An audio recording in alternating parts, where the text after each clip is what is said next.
Olá a todas e a todos. É com imenso prazer que aceitei o convite do André Barata para apresentar o livro dele, O Desligamento do Mundo e a Questão do Humano, que me pareceu um livro excelente, sobretudo a partir da medida que eu uso para dizer se uma coisa é excelente ou não, que é o prazer que tive em lê-lo e a aprendizagem porque possa ter passado na leitura de um livro. E, de facto, foi isso que aconteceu.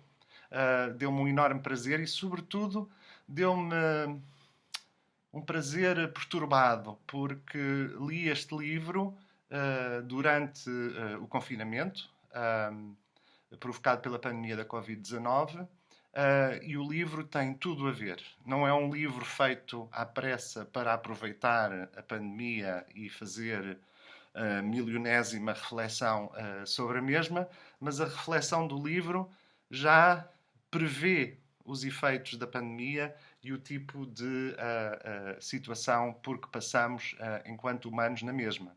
Aliás, enquanto estava a pensar na apresentação deste livro, a primeira coisa que me ocorreu, quase que evidente e imediata, foi o facto de estar a fazer esta apresentação desta maneira. Isto é, não estamos numa livraria, não estamos num centro cultural, num museu, num parque a fazer uma apresentação ao vivo. Estou literalmente a gravar um vídeo no meu laptop em minha casa. A todo momento o gato pode passar por aqui. Isso significa que eu estou, para todos os efeitos práticos, mas sobretudo materiais, eu estou isolado e, por outro lado, estou distante de vocês e estou como figura representada através da imagem e da voz gravadas. E, no entanto, estou de alguma forma ligado a vocês. Mas estou ligado exatamente da forma que o desligamento que o André Barata refere sucede. Isto é, estou mais deslaçado do que propriamente desligado, como ele próprio diz. Porque a ligação existe nesta comunicação que estou a fazer convosco, existe no ato de vocês ouvirem esta apresentação, ou estas palavras de louvor ao livro do André. A ligação está lá. E a ligação foi mantida por todos nós, aliás, de forma muitas vezes compulsiva, durante o confinamento. Tentámos manter a ligação relacional que constitui as sociedades humanas e constitui a pessoa e o seu mundo. Tentámos fazer isso durante o confinamento, muitas vezes de forma desesperada e exagerada, através de muita comunicação telefónica, de muita videochamada, de muito Zoom.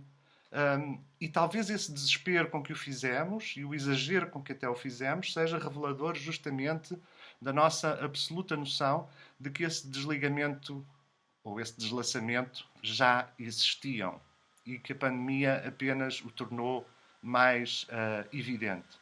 Percebemos muitos de nós, sobretudo aqueles que são mais dados a sentirem-se bem sozinhos e em casa, como eu próprio, percebemos como as relações sociais, as relações humanas, só existem na medida em que são alimentadas. Isto é uma banalidade quase de livro de autoajuda, e a responsabilidade é minha, não do André, mas efetivamente isso é verdade, e é verdade do ponto de vista antropológico, isto é, a relação é que é o constituinte da pessoa, e a pessoa só se constitui em relação com os outros no âmbito mais alargado das relações sociais.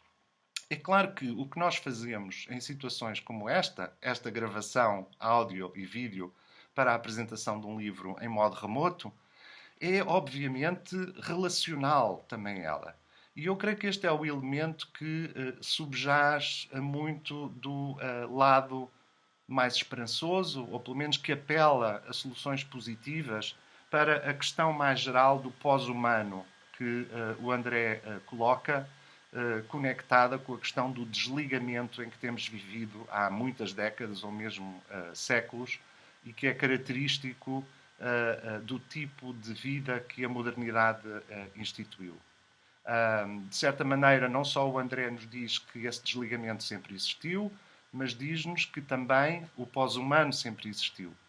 A questão está em que escolhas é que nós vamos fazer para o pós-humano que se concretiza cada vez mais através de vários processos de desencantamento, que já foram identificados por tantos filósofos e cientistas sociais em relação à modernidade, pela alienação, também identificados por tantos filósofos e cientistas sociais em relação à modernidade, e pela desmaterialização, que essa sim é provavelmente mais própria de fases mais recentes da modernidade e que está completamente consubstanciada, uma vez mais, no ato mesmo desta apresentação que aqui estou a fazer. O que é que se nos coloca, então, como possibilidade esperançosa ou mais positiva para uma pós-humanidade que seja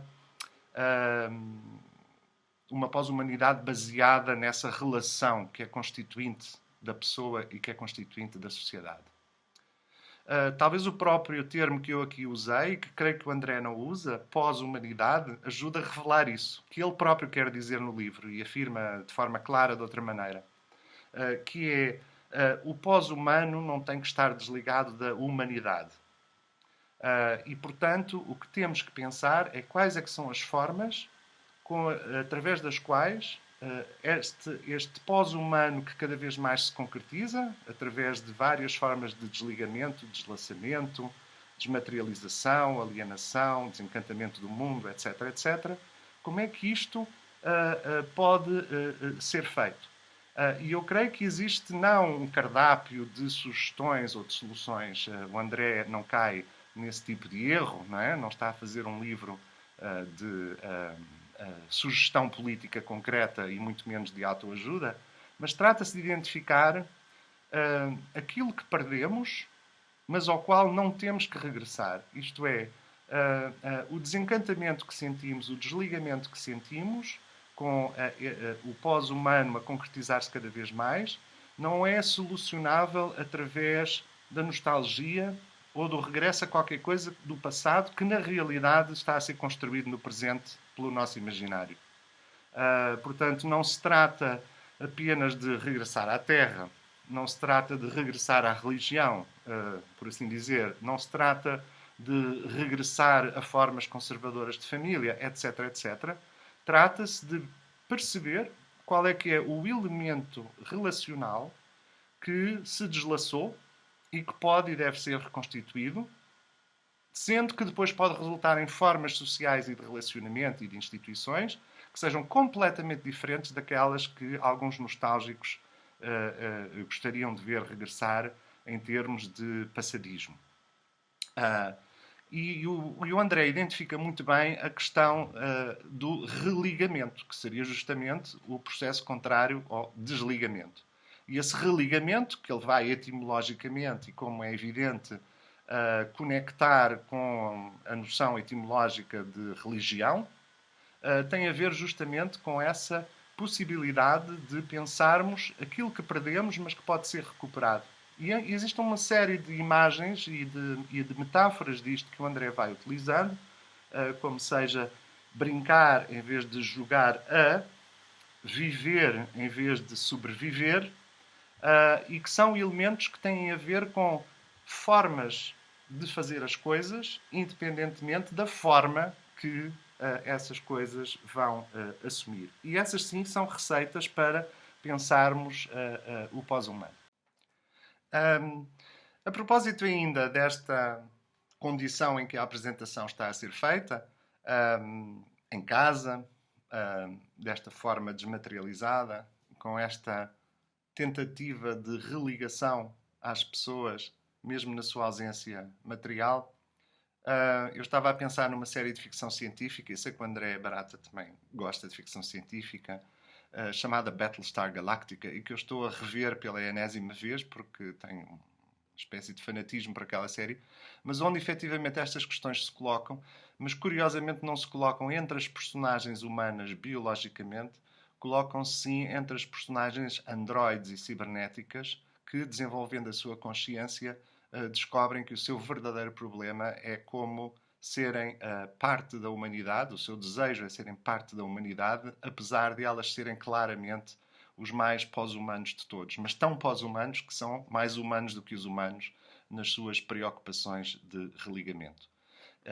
O livro do André Barata é um prazer, fácil de ler, como só as coisas bem pensadas previamente podem ser fáceis de ler, com muita bagagem por trás, de modo a que elas possam ser explicadas de forma simples, e é sem dúvida um guia absolutamente fundamental para nos percebermos nestes dias tão problemáticos da nossa reflexão sobre a nossa própria humanidade.